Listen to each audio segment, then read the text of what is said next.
जी, professor Ravikant जी जुड़े हुए हैं हमारे साथ उत्तर प्रदेश से ही। जरा उनसे भी समझूं उत्तर प्रदेश के का सूरत हाल क्या है। जो कह रहे हैं प्रोफेसर अखिल स्वामी जी, उनकी बातों में कितना दम है। उत्तर प्रदेश से ही एक खबर ये आई, मुजफ्फरनगर वाली खबर, एक जिसका जिक्र शुरुआत में मैं कर चुका हूं, अभी प्रोफेसर अखिल स्वामी जी कर रहे थे। और दूसरी खबर जो है वो है सर्वे की खबर।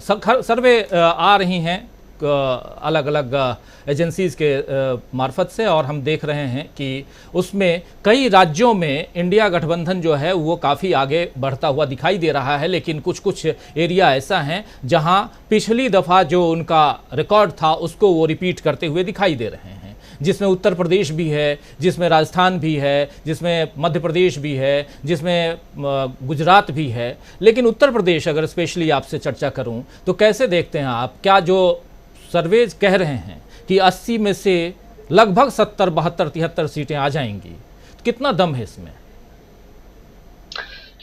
शुक्रिया राजीव जी। सबसे पहले तो आप सबको बधाई, आपके दर्शकों को बहुत सारी शुभकामनाएं डीबी लाइव को लगातार 5वीं बार नंबर 1 पर पहुंचाने के लिए। ये जो प्यार मिल रहा है आपको दर्शकों का, उस प्यार में राहुल गांधी की वो बात जुड़ी हुई है कि हम नफरत के बाजार में मोहब्बत की दुकान खोलने आए हैं। मैं इसको दुकान तो नहीं कहूंगा, लेकिन आपने एक जो संवाद का प्लेटफॉर्म बनाया है मोहब्बत का, वो लोगों तक पहुंच रहा है और लोग उसको एप्रिशिएट कर रहे हैं, लगातार देख रहे हैं। जो मसला है आपके सवाल का, पहली बात तो यह है कि मुजफ्फरनगर की जो घटना है वो बेहद दर्दनाक है, और ये राहुल गांधी की उस बात को साबित करता है जो उन्होंने कही थी कि इस पूरे देश में केरोसिन छिड़क दिया गया है, बस तीली भर लगाने की देर है।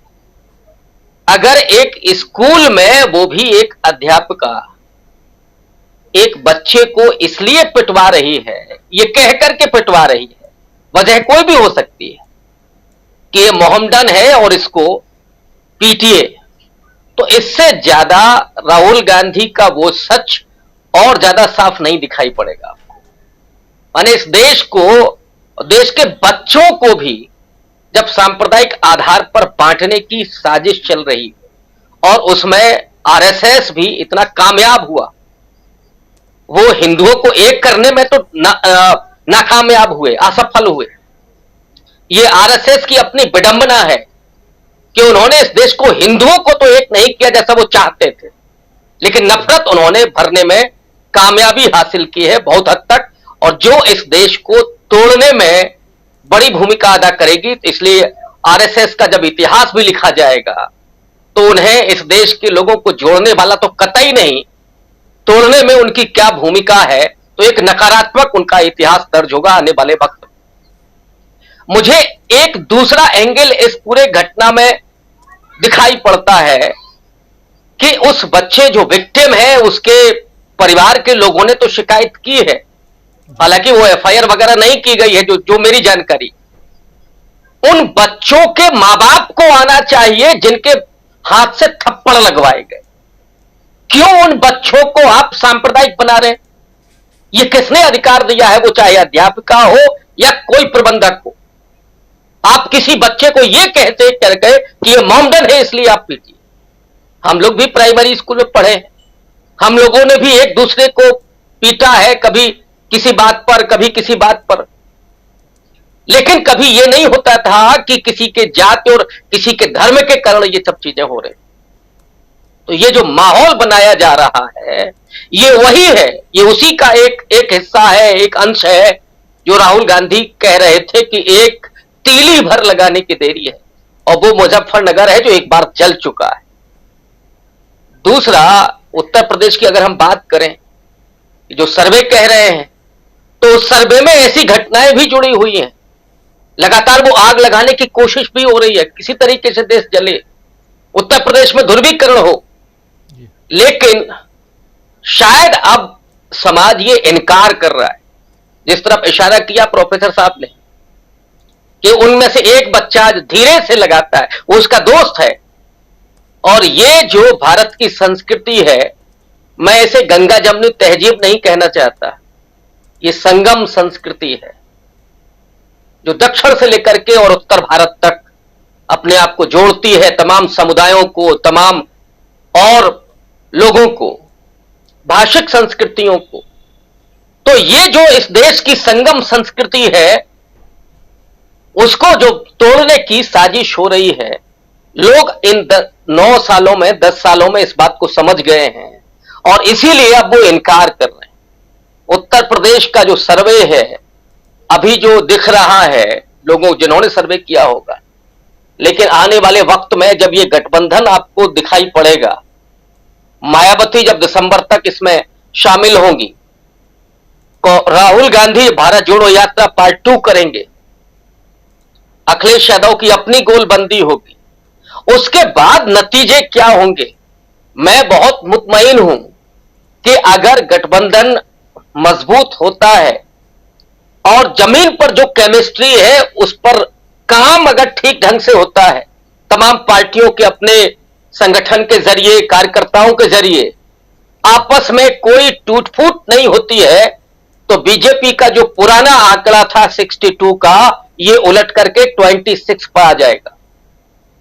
62 से 26 पर बीजेपी खड़ी होगी। 72 कहना वो हवा में आपको पुल बांधना है। आरएसएस कितना डरा हुआ है। मोहन भागवत ने अभी 2 दिन पहले वृंदावन में जो कहा कि सारे हिंदुओं को एक हो जाना चाहिए, जब भी चुनाव आता है आपको हिंदू याद आना लगता है जी। लेकिन जब सत्ता की मलाई खानी रहती है तो उस समय आपको दलित पिछड़ा ये सब नहीं दिखाई पड़ता है।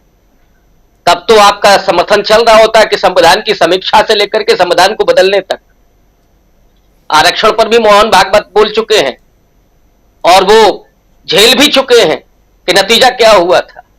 तो अब जो डर है वो मोहन भागवत के जबान पर दिख रहा है कि साहब एक हो जाओ, काहे के लिए एक हो जाओ, मकसद क्या है आपको सत्ता दिलाने का, ताकि आप देश को तोड़े, आप देश में वैमनस्य पैदा करें, देश में कोई तरक्की नहीं होगी।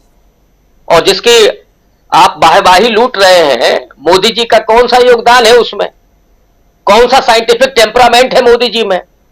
वो जब कहते हैं कि बादल है तो वहां से हवाई जहाज गुजार दीजिए, रडार नहीं पकड़ पाएगा, यही साइंटिफिक टेम्परामेंट है मोदी जी का। कि नाले के गैस से चाय बनेगी, ये साइंटिफिक टेम्परामेंट। मुझे तो हंसी आ रही थी जब उन्होंने नारा दिया जय विज्ञान जय अनुसंधान। ये वो आदमी कह रहा है जो रात दिन अपना फोटो खिंचवाने में लगा रहता है, कभी मंदिरों में, कभी यहां कभी वहां। वो साइंटिफिक टेम्परामेंट की बात कर रहा है। तो राजीव जी, उत्तर प्रदेश में आप आने वाले वक्त में देखिएगा, जब चीजें थोड़ा दुरुस्त होंगी, उस समय ये आंकड़ा 62 की जगह 26 पर पहुंचेगा। मैं आज भी अपने उस जो मेरा अपना विश्लेषण है उस पर मैं अभी कायम हूं। बस विपक्ष को मजबूती के साथ इस केमिस्ट्री को भुनाने की जरूरत है। लोग बैठे हैं, हमें मौका मिले, हम कब अविश्वास प्रस्ताव पारित करें, कब हम वो मोहर लगाएं, उसके लिए तैयार बैठे हैं। बस पहुंचने की जरूरत है, वक्त का इंतजार लोग कर रहे हैं। इसलिए मैं बहुत मुतमईन हूं कि यह आंकड़ा बदलेगा। जी, ये आंकड़े